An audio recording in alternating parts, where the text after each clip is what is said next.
all depend on the next person I'd like to introduce is Peter Ballard.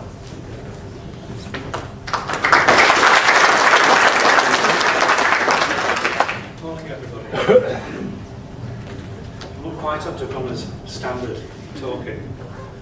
Can I start by saying, can any of you remember what you were doing on January the 31st, 1906? Can any of you remember what you were doing that Saturday night? 10 o'clock? No? I can. I was smoking a cigarette, waiting to be taken into hospital. Apparently, I didn't know it, I was having a heart attack at the time. I think it was probably the third of that day.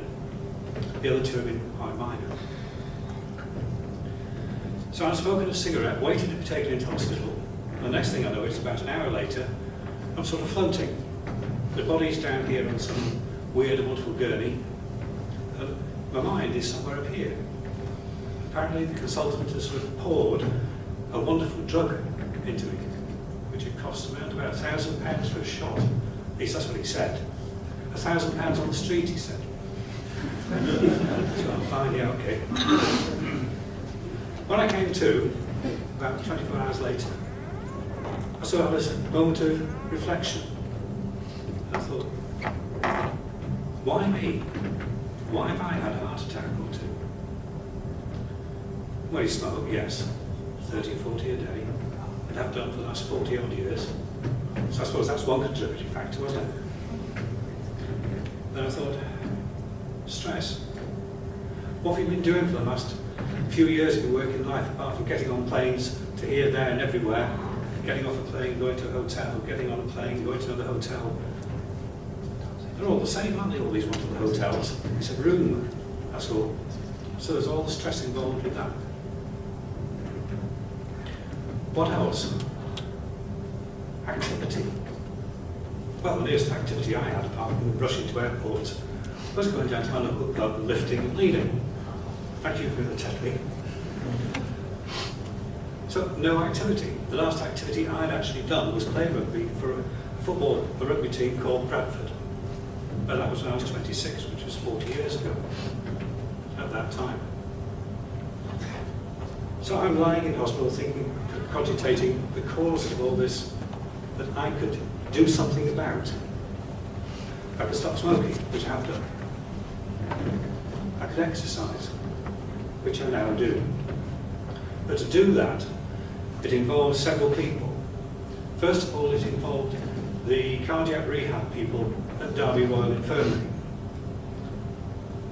They rang up cardiac rehab in Huddersfield, and the next thing is, when I get home, I have a phone call from cardiac rehab in Huddersfield saying, we would like you to come on a cardiac rehab course.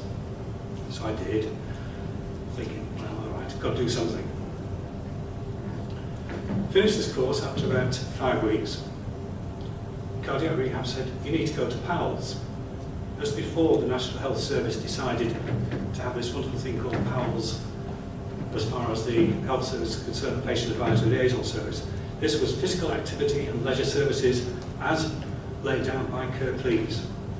If Alison is here, I can't see her, but if she's here, I'm sure she'll know what I mean. So, 45 weeks of PALS, getting involved, doing exercise 2 times a week.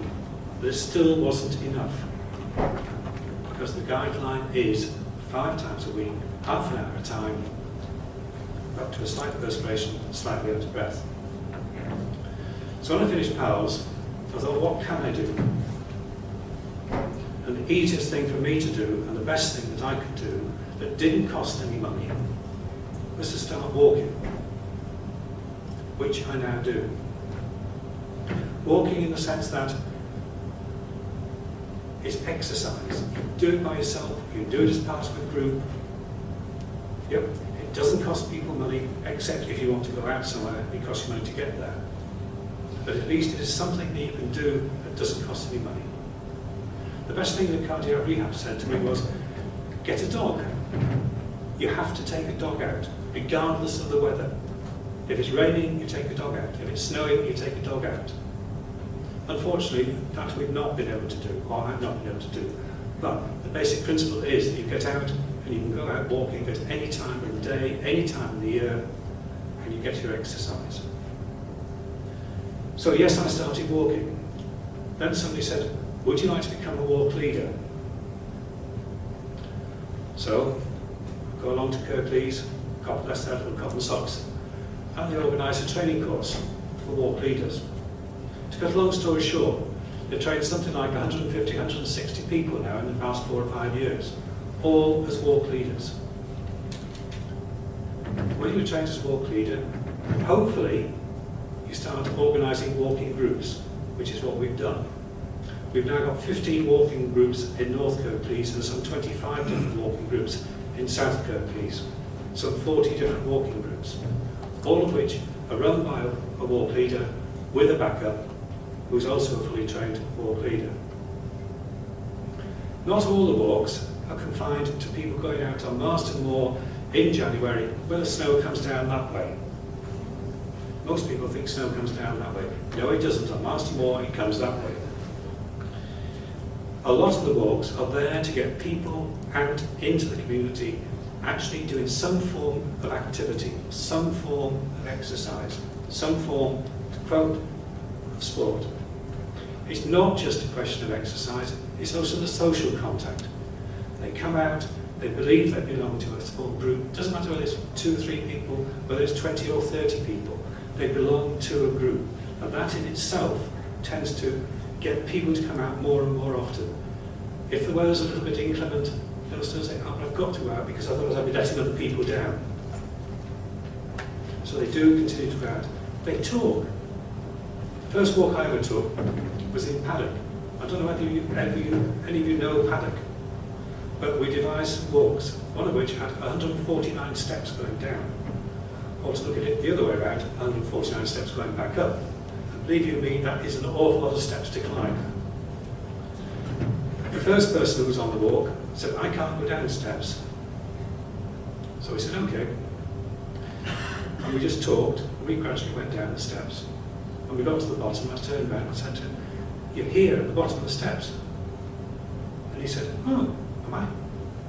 Because he was talking, whilst he was walking, and whilst he was stepping down, yep, he completed 149 steps. And he said, I bet you can't get me to go up the steps again. So I said, no, probably not. So later on that day, we finished the walk, we went up 149 steps, and he said, I didn't think I could do that.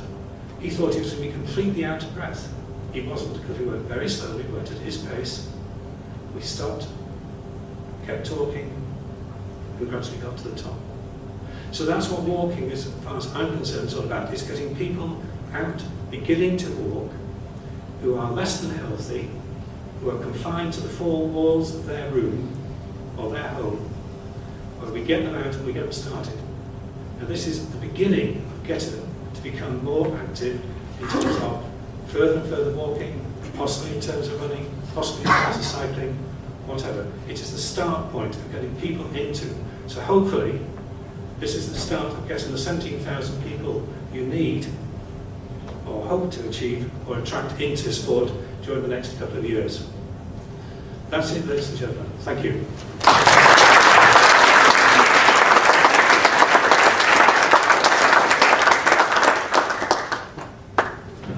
Thank you to both of you for coming along, and it can't be easy in front of a big sporting audience either, so thank you very much for that.